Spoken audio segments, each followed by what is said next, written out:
Hi everyone, and welcome back to my channel.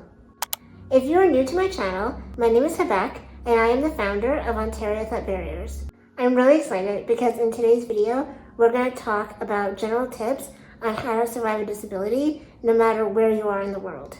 I was born with a very severe physical disability, so I know what it's like to have to constantly look for resources to help with different aspects of that disability, and as a registered social worker, I know it from the other lens on having to provide individuals with disability in my workplace.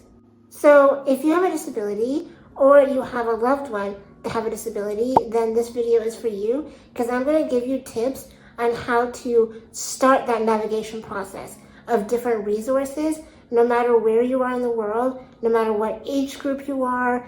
It's just meant to help individuals figure out that process. Even though the information can be applied to wherever you live in the world, we're going to use some examples that focuses on Canada, the United States, the United Kingdom, and Australia, because based on my YouTube analytics, those are the different countries that most view my videos. First things first, I kind of want to address the elephant in the room, which is how all of my previous videos, I know I come across as very robotic, but that's because I'm trying to memorize a lot of information. And so when I'm thinking about certain topics and I'm having to constantly remember $3,322, look like I'm scared, but I'm actually just thinking. But with this video, there's going to be a lot less facts, so hopefully I can be myself and be a little bit more lively and less ChatGPT. So going back to the topic of the video, the first thing that anyone will need when figuring out how to get resources is having a diagnosis. All programs, whether it be government-based or charity-based, you name it, they require you to have a diagnosis from a medical professional as like any type of basic eligibility. So you have to start there. Once you have your official diagnosis, the first step I suggest to any clients or peers is to get connected with their government representatives. Most countries have 3 levels of government, which is your local government, your state or provincial government, and then the federal government. And each step of the way, there's a representative that you can go and talk to. It's important to reach out to your representative because they're the ones that are going to know about all the programs and policies government-wise that you can tap into, whether it be housing, healthcare, different types of resources. There's even departments sometimes for specifically disability resources, and they are the ones that will know the up-to-date information. It amazes me just how much people don't go to their government representatives to help them not only navigate resources, but problem solve and even advocacy skills. I'm going to give you 2 examples of just what I mean by how helpful your government representative can be. My first example is when I was having trouble with OSAP. This happened about 10 years ago, and there was some issue, but they kept saying it was the National Student Loan people that were holding up my funding, but the National Student Loan people told me it was OSAP. And after 2 months of back and forth and not knowing what's going on, but having tuition due, I reached out to my local MPP, shout out to Peggy Sadler, and her team were able to figure out the issue within like 24 hours and had my funding released by the end of that week. My second example involves during the COVID years when there were actually a few times during 2020, 2021, and a little bit of 2022 where I had to pull staff from my schedule because they were exposed to COVID and had to quarantine and all that lovely stuff. And so during that time, I reached out to my MPP and my MP in order to figure out all the different funding sources, and they knew all of the different policies because they were the ones that were voting on it, they were the ones that have databases to it, they're the ones that had all the access to it. So I constantly reached out to them to find funding for my staff. Although your government representative can help you with like a lot of things, one thing they can't help you with is moving you up a wait list for certain types of resources, like for instance housing, or if you're on the wait list for autism support, they can't help you move up that wait list. Those wait lists are first come, first serve, and there's nothing any government representative can do about changing that policy.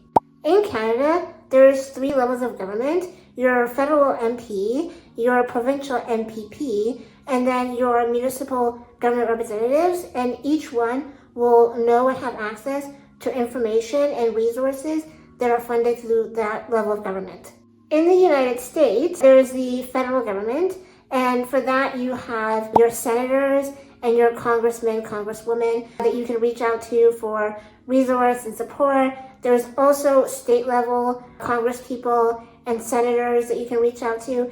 And then there's your city council that will have information about different resources in a local level. Australia's government is basically very similar to ours, thanks to the Commonwealth. And so they have a federal level, a state provincial level, and your local level of government, and again, officials for all different levels. In Britain, their system is a little different than in Canada or Australia. They have federal government representatives that are MPs. Then they have the dissolved parliament members, depending on if you live in Wales, Scotland, or Northern Ireland. And then there's the local council, which is the local government representatives. Once you've figured out who all of your government representatives are, the next step that you have to have is a family doctor. There are certain things that as specialists just can't do, that you need a family doctor if you have a disability. For instance, you'll need refills on certain prescriptions, you'll need referrals for certain applications and certain programs, and just overall, they're the ones that can help you coordinate the healthcare side of the resources that you need. I'll give you a good example of why a family doctor is essential. This one time, my family doctor was away on vacation, and I had this earwax issue, and I asked my respiratoriologist, which is a respiratory specialist doctor, advice on how to, fix my earwax issue. And he looked me dead in the face and was like, my job is to only look at your respiratory, and anything outside of that is essentially not my problem.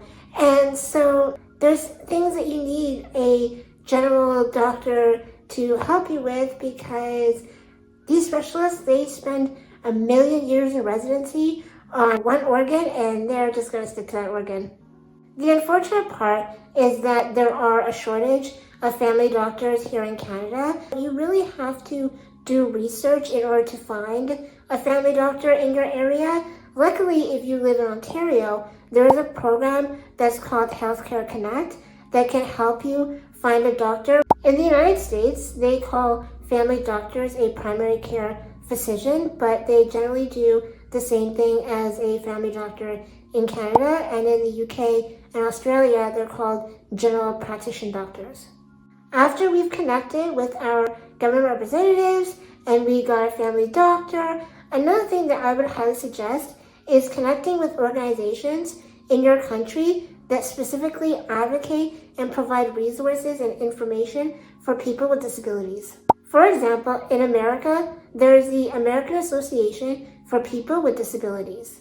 They can help with providing information about employment, education, and accessibility. In Canada, you can reach out to the Council on Canadians with Disabilities. They can provide information about disability rights and legal advice. In Australia, you can try reaching out to the People with Disability of Australia. They can help with finding resources related to employment, housing, and healthcare. In Britain, there is the Disability Rights UK. They can provide resources about benefits, rights, and independent living. The last thing I will suggest to be helpful in helping you navigate the Disability Resource Network is to connect with social media platforms like Facebook or websites like Reddit to get advice from other individuals with disabilities or caregivers. Although Facebook and Reddit can be helpful, do not take any advice that you get on there as legal or financial advice, because these are random strangers that are giving you their opinions. These are not people who have the legal authority to give you accurate information. I'll give you an example of what I mean. I was on this one Facebook group, and this one person posed the question of how they can be paid to be a caregiver for a family member, and someone answered by saying to just use their ODSP money and say that it's for rent and board. Well, that's fraud. because you can't use any type of money for one thing and actually be for another, especially because in ODSP or Interior Works, you have a caseworker that is meant to follow up with you and make sure that government money is being used for purposes that isn't meant to be used for. So I would choose to use the information that you would get from Facebook or Reddit, kind of like how you get information from a Google search engine, and not take it as like a gospel, and always follow up that advice with an actual professional that will tell you whether or not this advice is legitimate or not legitimate. And well, that's the end of the video. If you have any comments and questions, please leave them below. And if you like this video, don't forget to like, share, comment, and subscribe, and turn on your notifications, and I will see you next week.